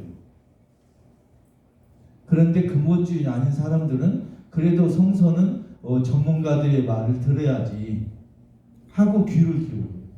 그러니까 지금 이제 성서 전문가들의 말을 들을 필요가 없다. 성서에 나온 글자 그대로 믿으면 된다 하는 사람들이 죄를 지으면 왼쪽 눈을 죄를 지으면 오른쪽 눈을 빼라고 하는데 눈가를 뺀 사람이 있어요? 그 사람들 중에? 오른쪽 팔을 자른 사람이 있어? 없잖아요. 문자주의자도 문자대로 안 해요. 그 양반도 벌써 틀렸어요. 그리고 성서 문자주의는 그 주장하는 신학자가 한 사람도 없어요. 그리고 지금 성서 연구는 많이 진척되어 있기 때문에 이왕이면 이제 신도들이나 성도들은 성서 신학자들의 의견을 존중하는 게 훨씬 안전한 게임이에요. 우리 아프면 돌팔이에게 갑니까? 의사에게 갑니까? 의사에게 가죠. 성서 모르면 성서학자에게 물어야 돼요. 목사 신부에게 물으면 안 돼요. 왜? 목사 신부들은 성서 실력이 우리하고 달라요. 여러분 축구에도 프로리그 축구 1부 리가도 있고 아마축구 5부 리가도 있잖아요. 그럼 어디로 갑니까? 성서 모르면 바로 성서학자한테 가야 돼요. 목사 신부가. 목사 신부 중에 성서 아는 분이 좀 몇몇 있긴 있지만 평균적으로 말하면 실력이 아마추어 수준이에요. 모르는 사람들. 제가 외람되게 한번 말하면요, 우리 한국 목사 신부의 90%는 설교에서는 안 되는 사람, 성서 몰라요. 그분들은 차라리 설교 시간에 저는 성서를 모르니까 성서 얘기는 못하겠습니다 하는 게 정직해요. 모르는 사람 자꾸 설명하니까 계속 오류가 나오는 거예요. 나는 차라리 성서 모르니까 못합니다. 차라리 전문가를 불러다가 들읍시다. 아니면 나는 성서를 가르칠 일 없으니까 다른 얘기를 하겠습니다 하는 게 좋은 거예요. 3분 넘었습니다. 감사합니다. 예. 다음 질문 가겠습니다.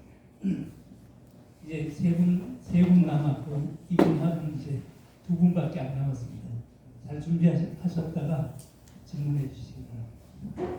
부장님 뵙게 돼서 영광으로 생각합니다. 왜냐하면은 발로 신학을 오신 분이라는 그런 세계를 봤기 때문에 저는 그분의 굉장히 공감을 하고 있습니다. 오늘 말씀 거의 95% 이상을 저는 동의하고 그렇게 생각하고 있습니다.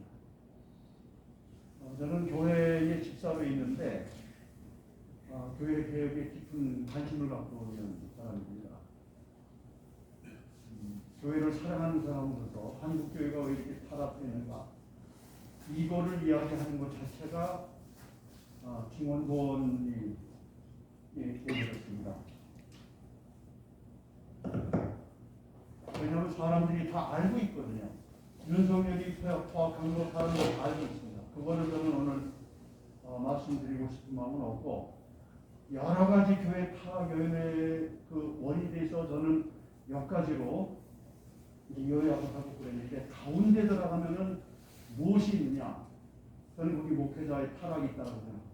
그 목회자 타락이 어디서 왔느냐? 잘못된 설교에서 나왔습니다. 그 잘못된 설교는 어디서 나왔느냐? 잘못된 신학에서 나왔습니다.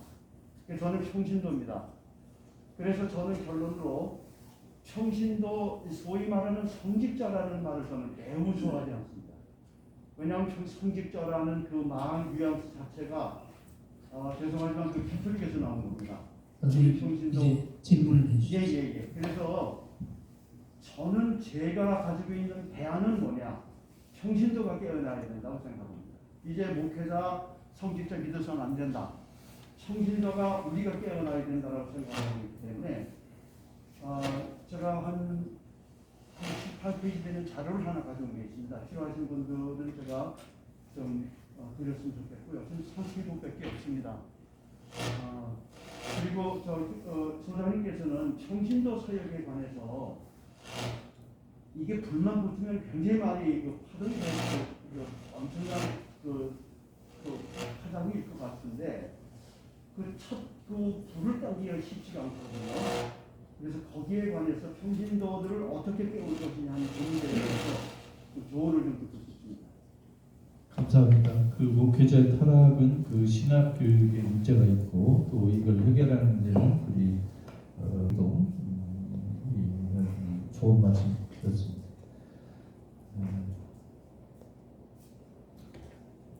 제가 아무리 봐도 불교, 개신교, 가톨릭을 둘러봐도 희망이 있는 데는 개신교밖에 없다는 생각이 자꾸 들어요. 왜냐하면 이게 불교나 가톨릭에서 이런 질문이 안 나와요. 정말 부럽습니다. 우리 개신교가 부럽고 이렇게 노력하는 성도가 정말 있다는 게 너무 부럽고 천주교는 이런 생각을 가진 신도가 이런 운동이나 좀 하다가 신부에게 찍히면 성당은 안 나와요. 그러니까 천주교는 이렇게 성도 교육에 이렇게 의욕을 갖거나 이렇게 의견을 말하는 사람이 교회를 이탈할 가능성이 아주 커요. 남아있는 건 전부 예스맨이라고 합니다. 그러면 조용히 그냥 미사만을 왔다 갔다 그냥 이것저것 이꼴저꼴 다 배기시고 조용히 미사만 가는 사람이 돼요. 근데 우리 개신교는 이렇게 노래 부르는 분이 있잖아요. 정말 부럽고 불교도 좀 안타깝게 어디서 시작해야 되느냐. 저는 우리 개신교가 살 수 있는 방법은 성서교육이라고 생각해요. 성서교육. 그게 잘못되니까 다 얻었다는 거예요. 첫 단추가 잘못되니까. 그러니까 개신교 성서교육 제일 큰 문제는 뭐냐면 예수 이야기를 안 한다는 거예요. 바울 이야기를. 거기서부터 틀려요. 그러니까 예수 역사를 제대로 가르치고 예수의 핵심 메시지를 전달해야 되는데 구약 얘기하고 바울 얘기하니까 전부 주변 분만 때리고 있는 거예요. 핵심을 얘기 안 하고. 그 다음에 죄송하지만 목사님들이 성서를 너무 몰라요. 제가 여러 군데에서 목사님들 성서 강의를 해봤는데 제가 깜짝 놀라게 크고 이렇게 모를까. 저는 천주교 신부들이 목사님보다 성서를 모르는 줄 알았어요. 그렇게 살았어 지금까지 수십 년. 근데 보니까 목사님들 성서 모르더라고요. 몇 개 구절 읽는 건 있어요. 몇 장. 그게 다. 너무 공부를 안 해요. 그리고 설교를 보면 들어줄 수가 없어요. 만일 그 목사님들이 제 학생이다. 제가 만일 교수고 그 목사님 제 학생이다. 리포트 전부 바꾸시켜야죠. 이건 안 돼요. 그래서 정말 성서교육 제대로 해야 하는데 우리 개신교 성도들은 보고 싶은 것만 보고 보기 싫은 구절 안 봐버려요. 가톨릭 신도들은 대부분 성서를 안 봐버려요. 참 우리 하여튼 제가 뭐라고 할 수는 없지만 하여튼 우리 개신교의 살 길은 성경교육이다 싶어요. 근데 정말 목사님들 성경 공부 많이 해야 돼요. 하루에 4시간 5시간 하셔야 돼요. 근데 그렇게 공부하는 목사님이 있나요? 좀 앞으로 많이 공부하셔가지고 지금 4시간 5시간 공부하는 목사님이 없으면 앞으로 10년 후라도 생기고 하면 그때 가면 우리 개신교가 살 수도 있지 않겠어요? 지금 안 하니까. 제가 답변 잘 할 시간이 없어서 죄송하고요. 그 성도님 저하고 개인적으로 교제를 하셔도 좋습니다. 제가 명함. 네, 우리 김근수 선생님 나중에 우리 단톡방에 초대할 테니까 거기 질문 올려주셔도 좋습니다. 네. 간단하게 예수의 하나님 나라 운동이 아직 10% 끝났다라고 하셨는데 결과적으로 십자가에 달려서 죽었기 때문에 실패했지만 그 이후에 그 초대교회 운동이나 뭐 이런 것들 통해서 발전된 모습들이 있었잖아요. 성공을 한 점, 긍정적인 면은 어떤 점이 있었는지에 대해서 설명해 주시죠. 감사합니다. 제가 실패했다는 말은 그냥 이렇게 문학적으로 한 말이고요. 그 예수가 십자가에 죽고 부활하고 이러면서 온 세상에 예수의 메시지 전할 수 있으니까 예수 혼자는 미랄처럼 썩었지만 예수의 메시지가 사동났잖아요. 그걸 성공한 거죠. 제가 부처나 공자보다 예수를 좋아하는 게 하나 있어요. 그걸 말씀드린 걸로 답변을 마무리할게요. 뭐냐면 부처나 공자는 예수님처럼 가난한 사람을 위해서 목숨을 바친 일이 없어요. 좋은 이야기 다 하셨죠. 부처나 공자는 제자들과 수많은 초종자들을 위해서 존중받고 살았어요. 예수는 이런 부경화를 하루도 누린 일이 없어요. 너무 예수는 불쌍한 거예요. 부처나 공자는 대하 드라마처럼 수많은 세월을 정말 무궁무진하게 살았잖아요. 예수님은 마치 노무현 대통령도 단막극으로 끝났어요. 짧은 세월. 너무 불쌍한 인간들. 지금 예수나 베드로나 바울이 대한민국의 시골 목사, 시골 신부처럼 그렇게 그분들이 누리는 그 일상의 부귀를 한 번 하루라도 누리는 게 있나요? 예수가? 베드로가 바울이? 하루도 없어요. 대한민국의 천막교회, 시골교회, 시골 성당의 목사 신부가 일상적으로 누리는 그러한 안락함과 존중도 하루도 누린 일이 없어요. 예수. 그게 성공한 거다. 우리에게 모범을 주니까. 너희들 그렇게 살아서는 안 된다. 보여주잖아. 저는 예수처럼 계속 가난한 사람을 위해서 목숨을 바친 사람이 끊임없이 나오는 그게 예수가 성공했다. 우리에게 좋은 영향을 주었다고. 그거 하나.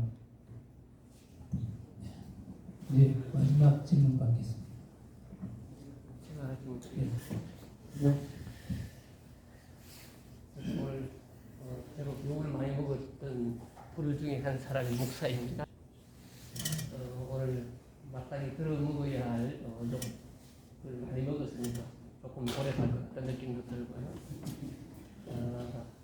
한 가지 궁금한 것은 오늘 그 강의했던 주제와 관련해서 해방자 예수와 한반도의 현실이 있는데 비교적 해방자 예수 운동에 대한 이야기들과 함께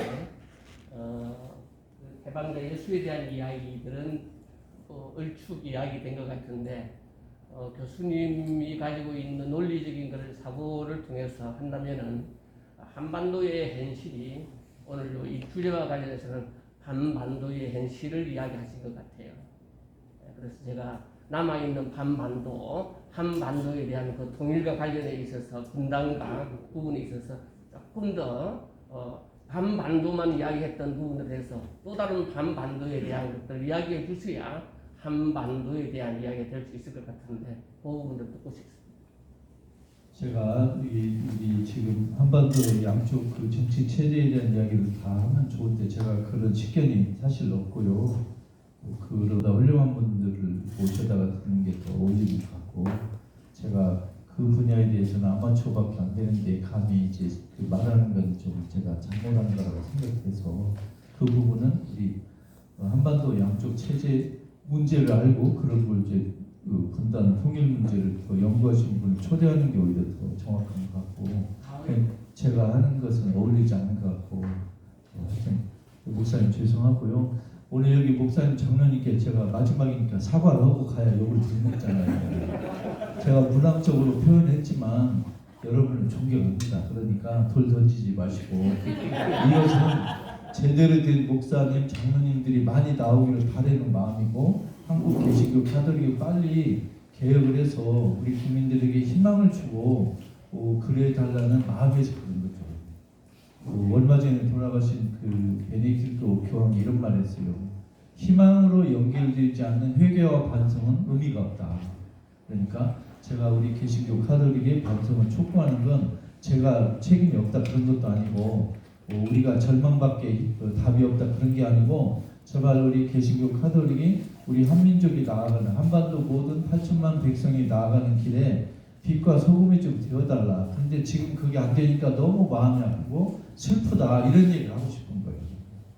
여기 계신 목사님, 장로님들이라도 이렇게 노력을 하시면 정말 한국 사회가 좀 더 좋아지지 않겠습니까? 네, 감사합니다.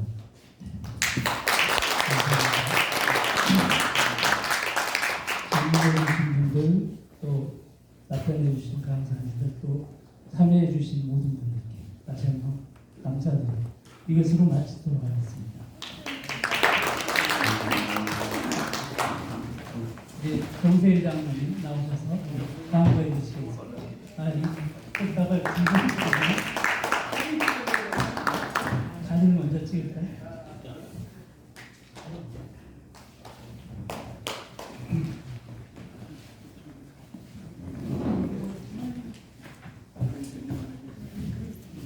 박수소리를 단 것 같습니다.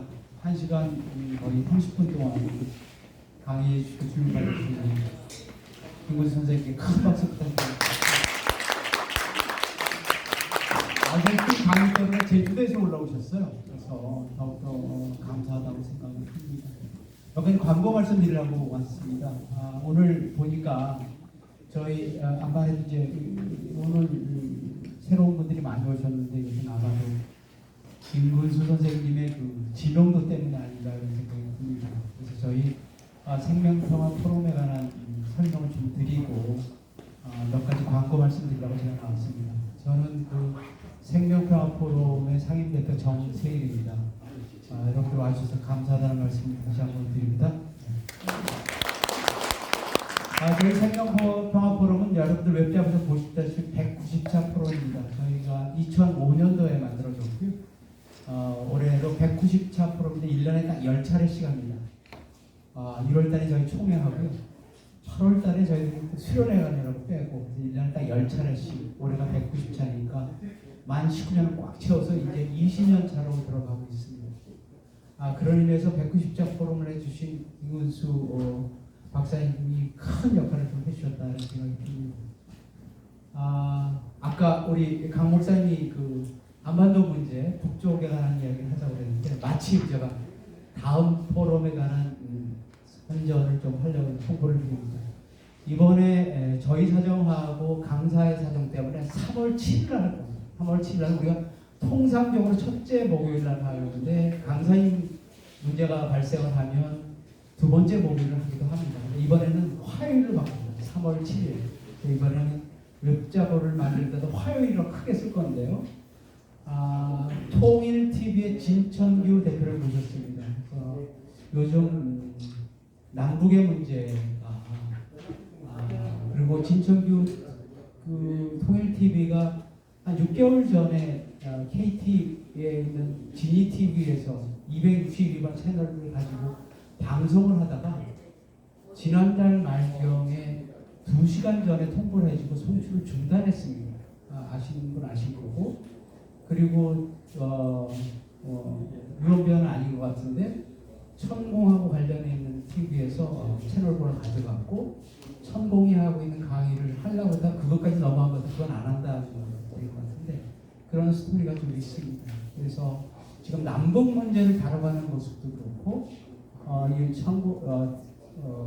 진천규의 통일TV의 문제도 그런 모습들이 달려져 있고, 지금 남북 문제가 심각하기 때문에 이 이야기를 좀 듣고 싶어서 진천규 전 한경실 기자이고 지금 진천규 통일TV 대표를 모셨다라는 말씀을 드립니다. 그래서 다음 3월 7일 여기 메모 주셨다가 진천규 통일TV의 기자의 이야기를 좀 듣는 시간을 갖도록 할 텐데, 중요한 것 중에 하나는 뭐냐면 여러분이 듣고 싶은 이야기들을 좀 주시면 강사하고 이야기를 하는 도중에 그런 이야기들을 좀 첨언해서 얘기할 수 있도록, 그런 부분을 좀 더 풍성하게 얘기할 수 있도록 준비를 하겠다는 말씀드립니다.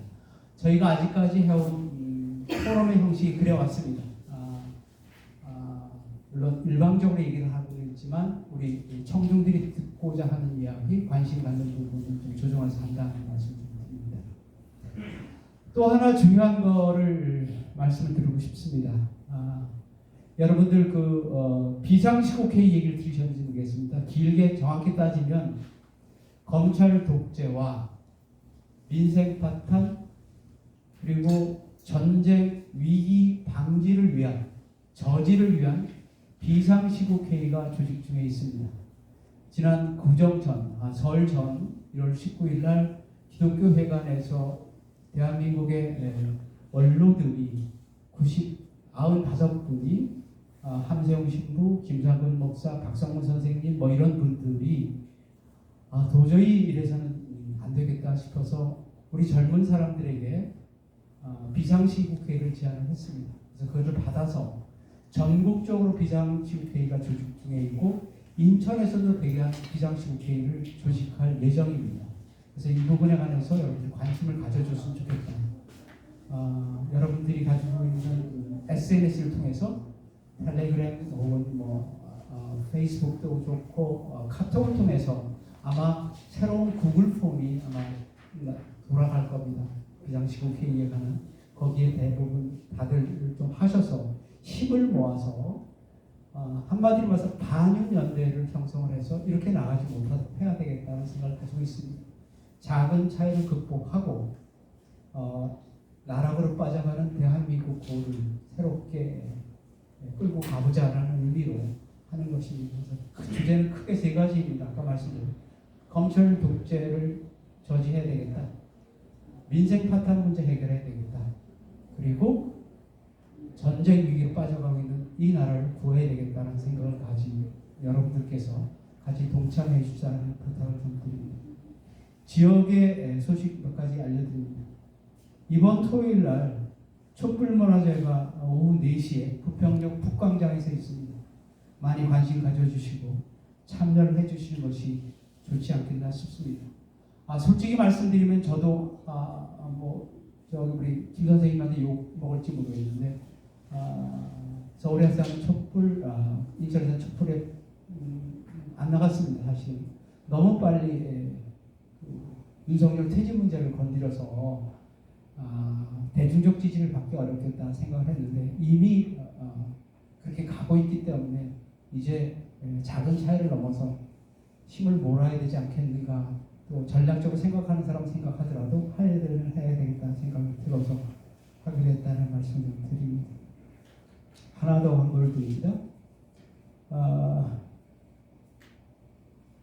이동희 선생님 아시죠? 이동희 선생님 독립운동하셨던 이 부분에 관한 책이 나왔고 이분에 관한 강좌를 2월 25일 토요일입니다. 오후 3시부터 5시 사이에 그분이 강화 분이세요. 이동희 선생님이. 그래서 그리고 그분이 독립운동을 할 때 그리고 소위 개몽운동부터 시작할 때 각각의 동네마다 강화되어 있는 동네마다 교회 하나 학교 하나를 세워야 되겠다는 생각을 가지고 운동을 하셨죠. 그래서 그분의 일대를 기준 세미나가 열립니다. 그래서 강화에는 강화 무슨 교회죠? 강화 중앙교회인가요? 강화 중앙 감리교회인데요. 그 교회 출신이세요. 그 교회에서 한다는데 3시부터 5시입니다. 저희 그 카톡방에 들어오시면 이제 저희들 나름대로 카풀을 만들기 위해서 같이 가볼 생각입니다. 기왕이면 강화까지 가는 거니까 뭐 오전에 좀 출발해서 뭐 구경도 좀 하고 들렀다가 강의도 좀 듣고 같이 올까 이런 생각을 저 혼자 생각한 겁니다. 그래서 그렇게 해볼까 생각을 하고 있어서 여러분들한테 전달을 해드립니다. 그리고 이번 토요일날 오전 10시부터 시작을 해서 조세희 선생님 난소공을 쓰신 조세희 선생님 49제 추모 행사가 인천역 일대 거기 그분의 소설의 배경이 됐던 그 괴이부리 마을이라는 이런 부분들을 쭉 코스를 도는 것들이 계획되어 있습니다. 인천역에서 10시에 출발하는데요. 그거에도 관심을 가지시고 같이 도시고 점심 먹고 아마 헤어질 겁니다. 헤어지면 부평역 광장으로 오면 이번 주 토요일을 풍성하게 지나가지 않을까 싶습니다. 그리고 박형규 목사님을 기리는 수주 탈출 예수전이 내일 서울에서 있는데 우리가 이미 신청을 받았지만 혹시 더 가실 분들이 있으면 말씀 드려주시면 저희가 초대권을 마련해 보겠다는 말씀 좀 드립니다. 마지막 광고입니다. 저희 생명포럼, 평화포럼에 회원 가입 원서가 있는데 꼭 가입을 안 하셔도 됩니다. 꼭 돈 내라는 게 아니니까 저희 생평에 회원이 되셨으면 좋겠다는 말씀 좀 드립니다. 그래서 또 뒤에다 놔둘 테니까 혹시 관심 있으신 분은 적어주시면 좋겠고 설사 그게 아니더라도 연락처를 남겨주시면 저희들이 가지고 있는 카톡방에 여러분들 초대해서 같이 정보를 공유하도록 하겠습니다. 그리고 제가 사실은 저희가 매번마다 포럼을 할 때마다 여러 가지 고민들이 있습니다. 주제를 뭐로 잡을 것이냐, 강사를 어떤 분을 모실 거냐라는 고민들이 있는데 오늘 마침 선생님의 강의 중에서 첫 번째 노동자 계급과 노동자 계급이 실질적으로 권력을 갖는 방법이 무엇이 있겠냐는 얘기를 물으셨어요. 그래서 그 부분에 관해서 사실은 여기 지금 그 성공회대학교 노동대학의 하정관 교수가 계십니다. 잠깐 일어나시죠. 일어나세요. 아까 네. 그래서 제가 이제 제 자신이 고등학교, 중학교 친구이기도 합니다. 되게 오래전부터 친구이기도 하고요. 저희 고등학교 동기인데 몇몇 한테 카톡방에 두고 그랬어요. 한번 5월달에 한번 그런 부분에 가서 강의를 좀 한번 해주시면 좋겠어요. 5월달에 메이데이들이 그러니까 네 그랬습니다. 하여튼 5월달에는 하정관 교수를 모시고 그런 이야기를 조정을 좀 하겠습니다. 그래서 노동 문제에 관한 부분들에 있어서 여러분들이 의견들을 주시면 하 교수한테 전달을 해서 제가 하거나 네. 더 좋은 사람은 제가 5월달에 노동 문제를 한번 다루도록 하겠습니다. 요즘 윤석열이 민노총을 접수하려고 생각했는지 아니면 박살을 내려고 생각했는지 보안법을 가지고 들이닥친 걸 보면 이 부분도 좀 심각하게 생각해야 되지 않을까 싶습니다. 자, 혹시 지역 광고 하실 거 없으시죠? 네, 없다고 생각하고요. 자, 우리가 통상적으로 했던 대로 여기 계신 분들 모든 분들이 한번 나와서